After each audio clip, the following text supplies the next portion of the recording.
Buenas tardes, maestra. El día de hoy vamos a platicar un poco con respecto de lo que es el derecho internacional ambiental, desde lo que abarca, su concepción, por qué es importante, sus antecedentes y sus principios rectores. De primera instancia tenemos que el derecho internacional ambiental es aquel que constituye un ordenamiento jurídico el cual se destina para regular las relaciones de coexistencia, cooperación e interdependencia entre los actores, que en este caso sean los países que participan en convenios y o tratados que celebran con el fin de brindar esa protección al medio ambiente en cualquiera de las formas, ya sea de manera en ecosistemas,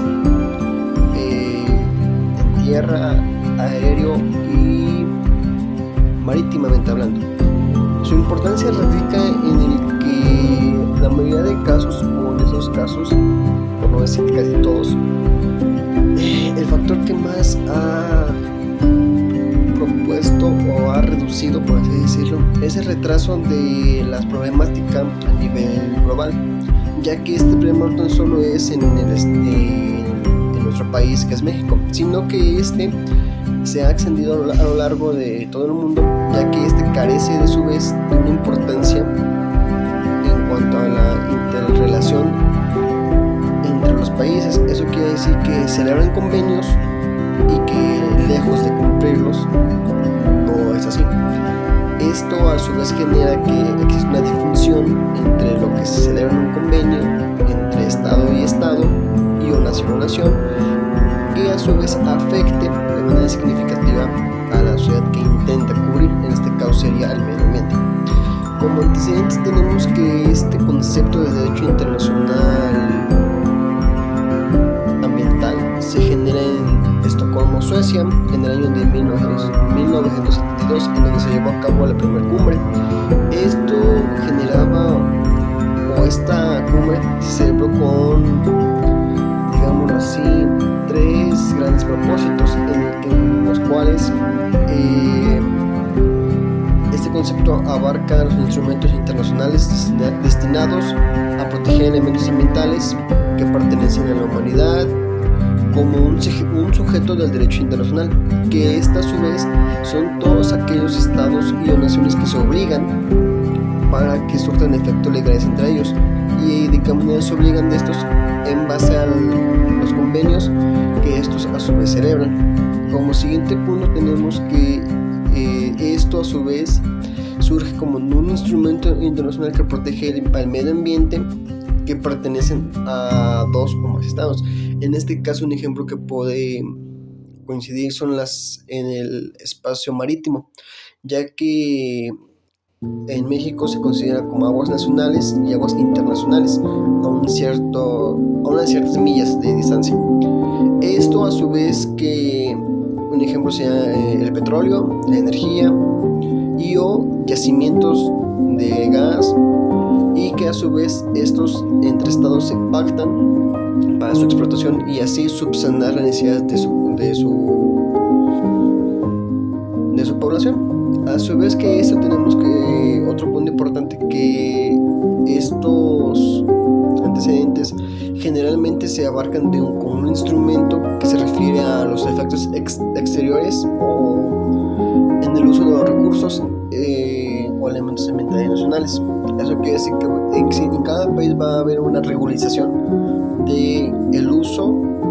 explotación e importación de los recursos naturales que por así decirlo, tenga a su disposición. Se caracteriza por ser el derecho internacional privado, la dispersión de normativa, ya que significa que existe una existencia de una profusa cantidad de instrumentos jurídicos, ya sea convenios, tratados, recomendaciones o declaraciones, informes o resoluciones que hagan ilusión a la protección, seguridad y preservación de los recursos naturales. A su vez que otra característica es una actividad jurisdiccional internacional, que como ya lo mencioné anteriormente, se va a establecer dentro del convenio y tratados que se celebren entre países. A su vez que otra característica es la ausencia y desaparición de las responsabilidades. Eso nos da a entender que cada país está obligado y está sujeto a dichas responsabilidades dependiendo del tratado que se haya celebrado. A su vez, tenemos que es una protección ambiental consistente a bienes comunes o intereses generales de la humanidad. Esto nos da a entender, un ejemplo sería la protección ambiental o patrimonios de la humanidad, como muchos lo conocen, ya que, o también un ejemplo claro sería con respecto de las 7 maravillas del mundo, antiguo y moderno, que se cuentan con hoy en día, ya que he considerado que es de interés para la humanidad y un bien común para muchos. De la misma manera,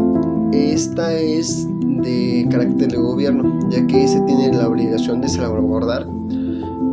estos recursos para disponer de ahorita y en un futuro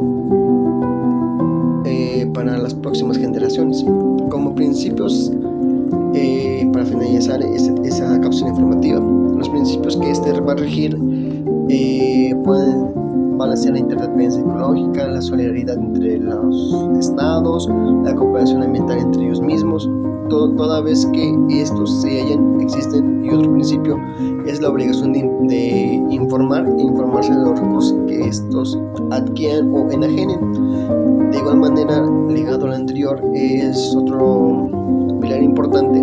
la regulación jurídica integral, ya que, como lo mencioné en los tratados, se va a subsanar y a su vez tiene que respetar todo aquello que se acuerde dentro de este. Esto a su vez, y esto recae en el siguiente principio, que es la responsabilidad común entre las partes. De igual manera existe el principio precautorio, que esto quiere decir que es prevenir o anticiparse para no consumir de más recursos de los que actualmente ahorita se disponen. Para finalizar, tenemos que el derecho internacional ambiental dentro de nuestro marco jurídico legal aquí en México está muy bien regulado. Las leyes en México son de manera subjetiva y de manera planificada, pero lamentablemente nuestras autoridades en materia ambiental no hacen mucho o lo suficiente como para que realmente se salvaguarde y preserve todavía con más y con mayor calidad, por así decirlo, nuestros recursos, y a este punto